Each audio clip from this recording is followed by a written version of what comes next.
So, lads, yeah, it is currently 7 o'clock in the morning, and I did not think this was going to happen. I'm not normally even up at this time.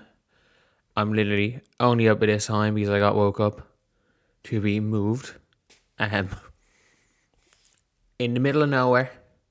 But I still have to report on this because this is big. This is real big.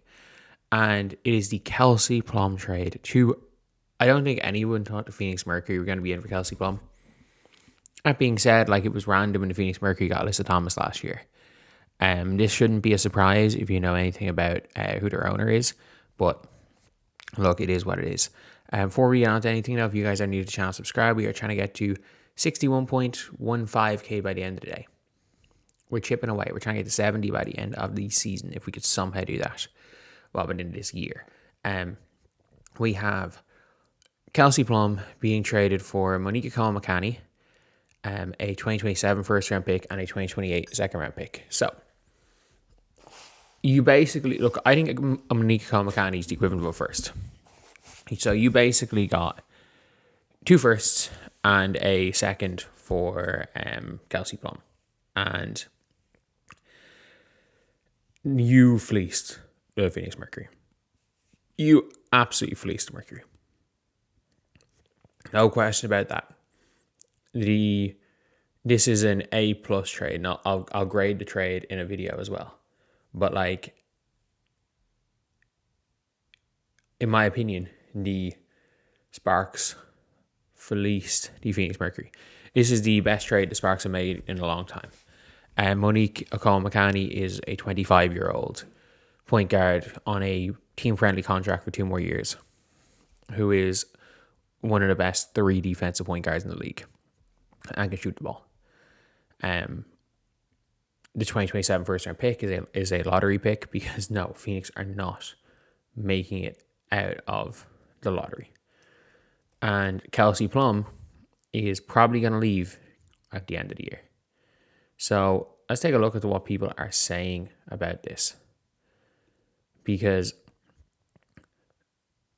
with 14 games to go in the season, Mercury 11 and 19 are 6 games behind the 8 seed. Good chance LA receive a lottery pick based on their 2-year combined record. They have a 3% chance landing number 1. Look, it's not a great pick, but it's still going to be a lottery pick. The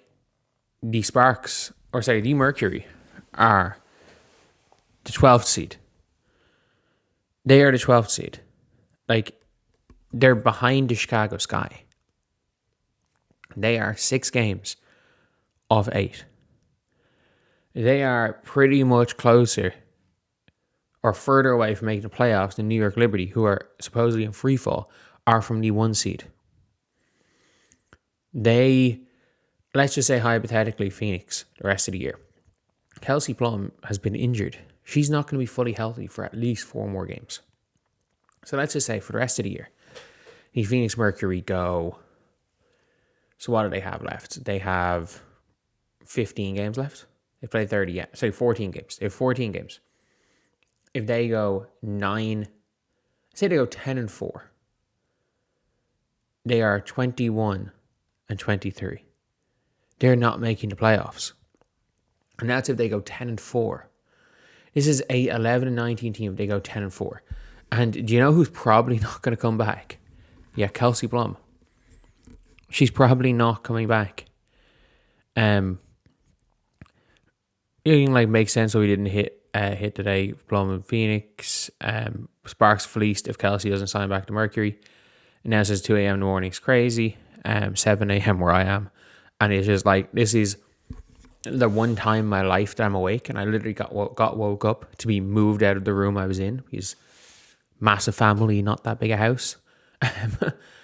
So I've been sleeping on a chair, got moved out of the chair, basically being everyone else is getting up. You have a bad sleep pattern and go to a bed. But no, this trade happens 3 minutes. 3 minutes after I wake up, and I had to set up and everything. But the Phoenix Mercury are let's say gave up Kelsey Plum Ricky for nothing. This is the best trade you're possibly getting. You basically got 2 firsts.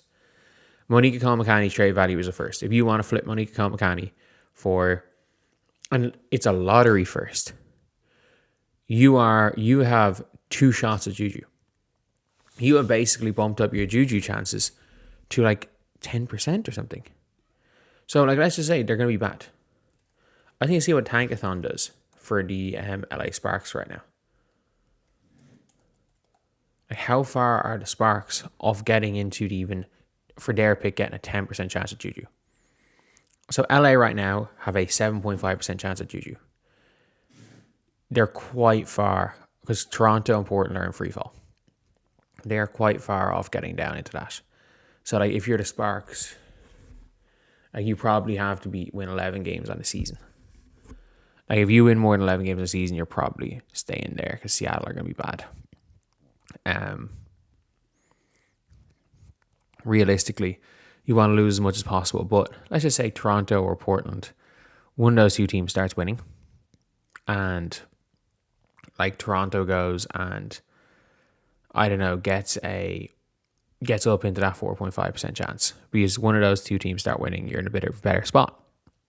And suddenly, if your chances of Juju go from 4.5 to, I don't know, let's just say you drop a little bit and you get to 4, which is 10.5, to 13%, and you're in better spot. And there was no point having Kelsey Plum anyway. Like, there was no point. Like, for me, if I'm the Sparks, I trade Brink too. I trade Brink too, because with your double chances of jumping in the draft, the odds, I wonder what the odds are of you getting into the top 3 now in the draft. It could be, it could potentially be, I don't know, 10, 20% at getting top 3. And then if you walk out of next year's draft with Booker, Hidalgo, or whoever starts cooking in college in their senior season, you're then like, okay, we've got Monique, we've got a Cole McCanny, we've got whoever we get this year, and we need to just be bad for one more year, and we can potentially get Sarah Strong. So, or not even Sarah Strong, like Sarah Strong, Michaela Blakes, Silas Swords. It'd be interesting to see with her how she progresses. It'd be interesting to see what Ava Hayden does. Like, there are players where I'm like, okay, 2028 is an interesting draft. 2028 is a really, really interesting draft. So it makes a lot of sense to be bad. And if you are the Sparks, this is the first of the good moves. The first of the good moves that you have made in a long time. And for the Phoenix Mercury, man, you're literally just a Chicago Sky with a better facility. Like, you got very lucky. You got very, very lucky that that everyone got injured last year. And at least you have a finals appearance that you choked. Like, the Aces were bad last year. And the Aces were one possession of losing to both the Fever and the Seattle Storm, and neither were good last year. The Alyssa Thomas just missed those free throws and decided to choke the finals. So yeah, that's pretty much it, lads. I'll see you guys.